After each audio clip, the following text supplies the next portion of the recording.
Yaladim, and welcome back to more Children's Stories! Today's story is called Yaakov and Esav. When we left off last time, this is going to be Yaakov. When we left off last time, Yitzchak and Rivka had got married. There's a new doll for Yitzchak today. This is now Yitzchak because you're going to get quite old in today's story. Yitzchak and Rivka had got married.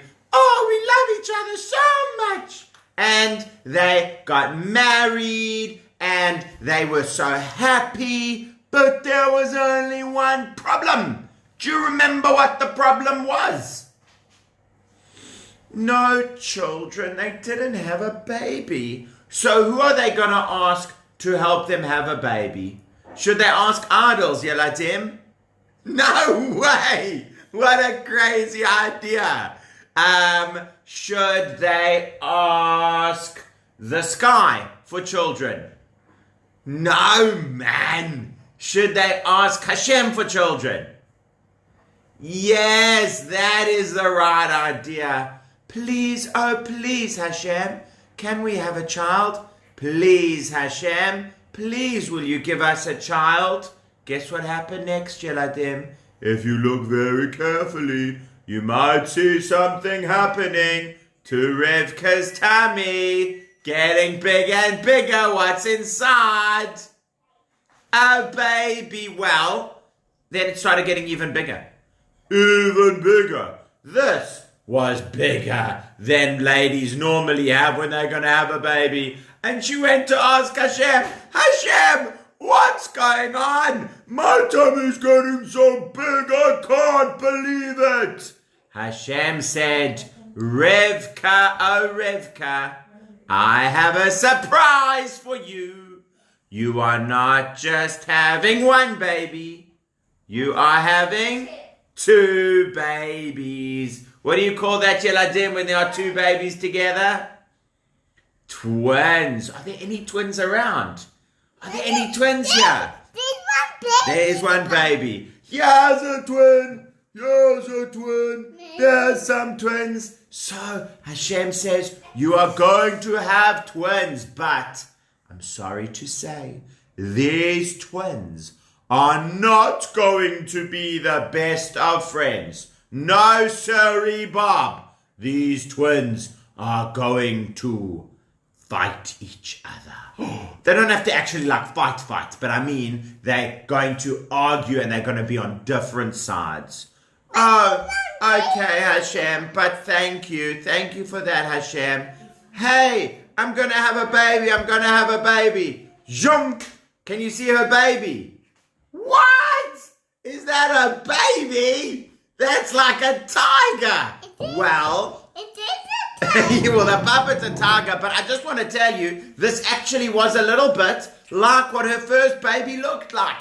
He came out with all orange hair all over, all red skin a little bit. It says he was all red, so I'm not sure exactly what that means. Orange. And is he orange? Yeah. And he was so hairy. Do you know what he was like?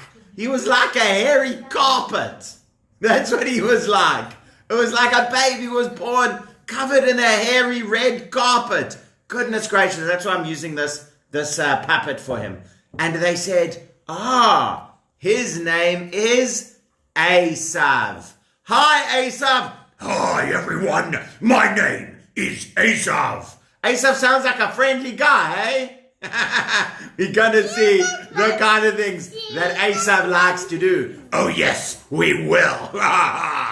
Okay. And here is the other baby. Here comes the other baby. Ta-da! This is Yaakov. Hello, everyone. I'm Yaakov. I might get a different doll for Yaakov tomorrow, but for now we'll use this one. Hello, everyone. I'm Yaakov. And as these children grew up, it soon became very clear that they were as different can be. Do you know what Esav's favorite thing is? Guess what my favorite thing is?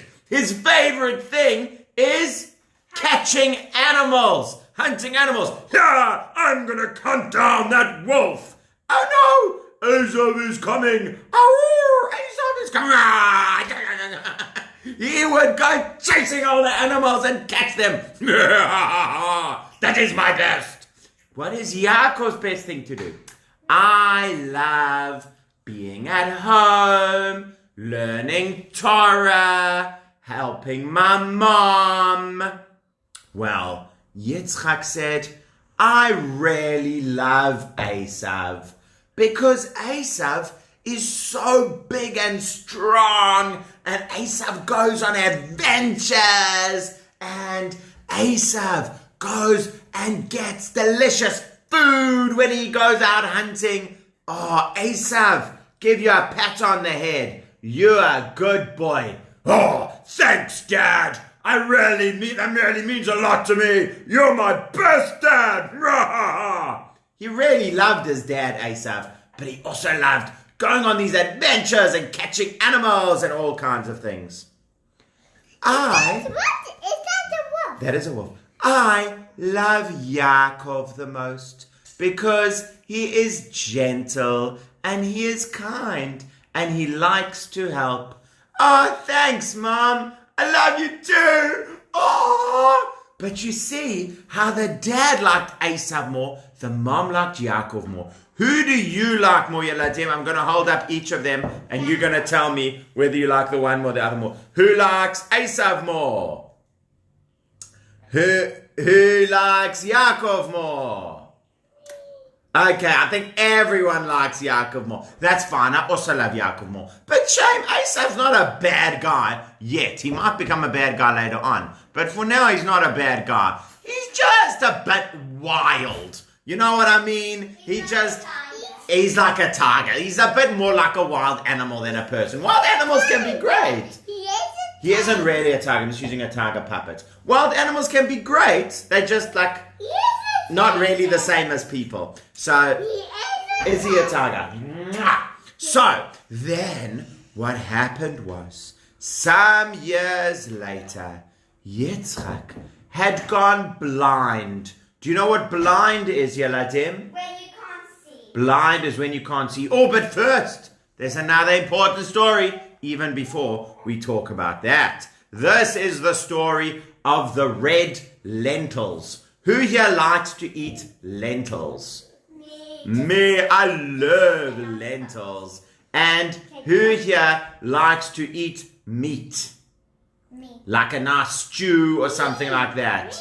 I'm not such a big meat eater, but that was Esav's favorite. I love eating meat. I want to go have a braai. Yes. So Esav loved that. And Yaakov was like, no, that's fine. I'm going to have some lentils for lunch. So one day, Yaakov was at home, busy making lentils for lunch. La, la, la, la. Cooking my lentils, and make a red stew for me and you. I'm cooking my lentils and making my bread.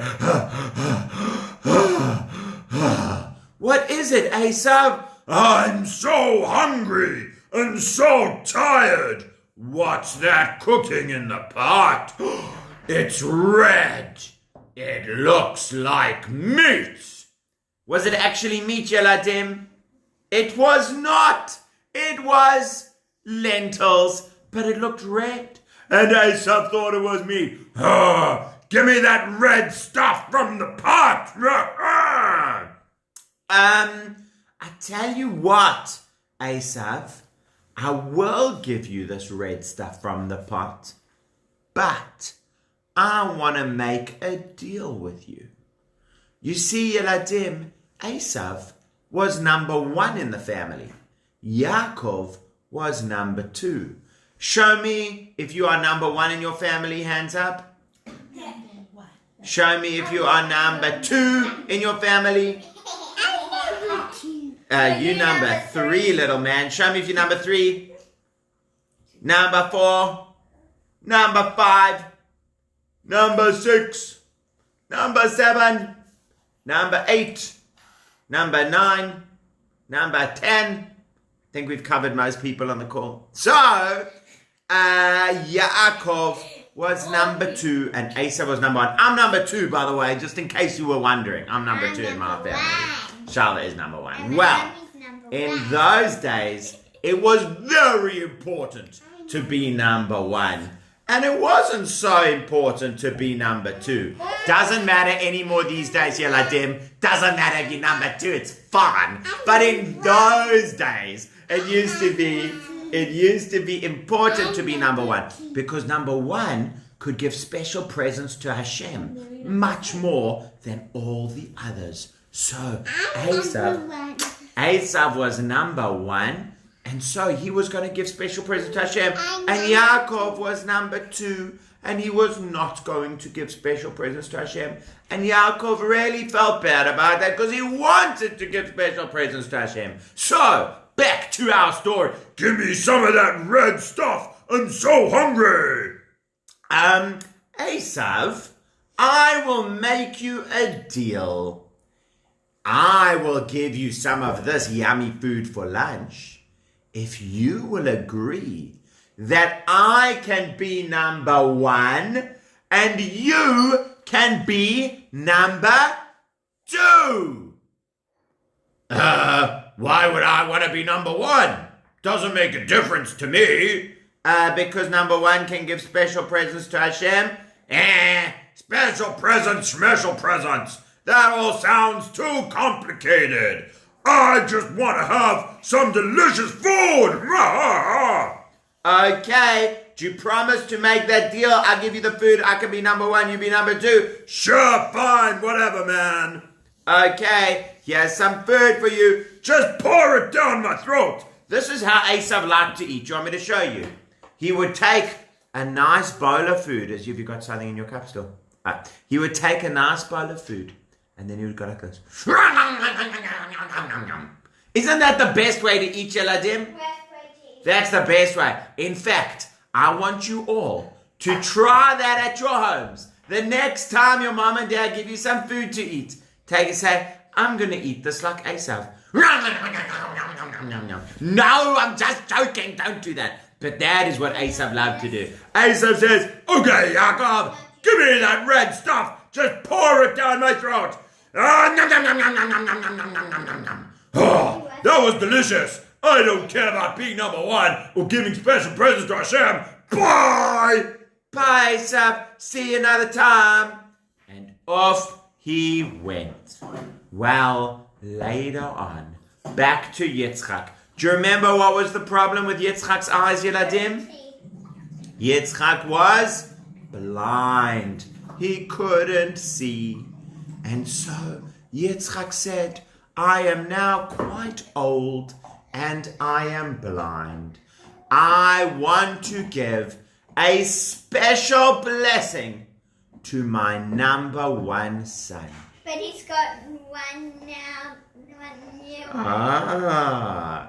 So he says, I will give. What is his He says, his eyes are blind. He can't see. It's like this. So Yitzchak says, I want to give a special blessing to my son.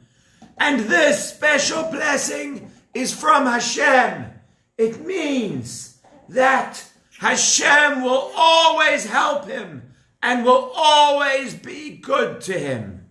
Meanwhile, do you know who was listening? Was Rivka. And Rivka said, oh no! That would be a disaster! We cannot have Yitzchak giving the special blessing to Esav. I'm going to give the blessing to Esav because he is my number one son. No! If Esav gets the special blessing, Hashem's going to help him and be good to him, and he's not going to do good things with it. He might do mean and bad things with it. I'd better make another plan so that instead of Esav getting the special blessing, Yaakov will get it instead. Now, Yeladim, I don't know why Rivka didn't just go and talk to Yitzchak. Maybe she could have gone and said, Yitzchak, you know, I've been thinking. What is it, Rivka? I was thinking that Esav is not the best guy for the special blessing. Really, you should give the special blessing to Yaakov. Oh, well, let's talk about that a little bit more. That conversation never happened. I don't know why they didn't talk about it. But Rivka said, no, we cannot talk about it. We're going to have to go with another plan. We are going to have to trick Yitzchak. Now, normally, Yeladim, is tricking a good thing to do? No. Should you go around tricking people? No way, Jose. But sometimes it's the only way. So that's what Rivka said. This is the only way to make sure that the special blessing goes to the right person. Yaakov! Yaakov, come here, I want to talk to you. Coming, mommy, I'm coming. Okay, Mom, what is it? Yaakov, I'm very worried about something. What is it? Your dad wants to give the special blessing from Hashem to Esav. Oh no, Mom, that will be a disaster. Well, Yaakov, listen to me. This is my plan. You are going to dress up in Esav's special clothes. You are going to take some delicious food, and you are going to pretend that you are Esav. Meanwhile, Esav, please come, I want to talk to you. Hello, Dad. Esav, I would like to give you a special blessing. Oh, that sounds wonderful. Thank you. Please go and make me some delicious lunch, and then I'll give you the special blessing. Okay, I'm on my way. Bye. Off he went. Yaakov, I want you to take this lunch, dress up like Esav, and go and get the special blessing from your father. But, Mom, what if Dad finds out that it's really me and not Esav? Well, we are going to have to take that chance, because we have to do everything we can to make sure that you get the special blessing and not Yaakov. But, not Esav. But my skin is so smooth and Esav's skin is so hairy. Well, we can put some goat fur on your arms and then you will be hairy like Esav. But Mom, what if Dad finds out and he's so cross with me? He won't be cross with you. If he finds out, he will only be cross with me. So now go and do it, please, Yaakov. Oh, what should I do? What's Yaakov going to do, Yeladim? Is he going to go and try and trick his dad to get the special blessing or not? Okay, Mom, I will try. And Yaakov went to try to get the special blessing. Did he or didn't he? All those questions and more will be answered tomorrow on the next exciting episode of Children's Torah Stories. Bye!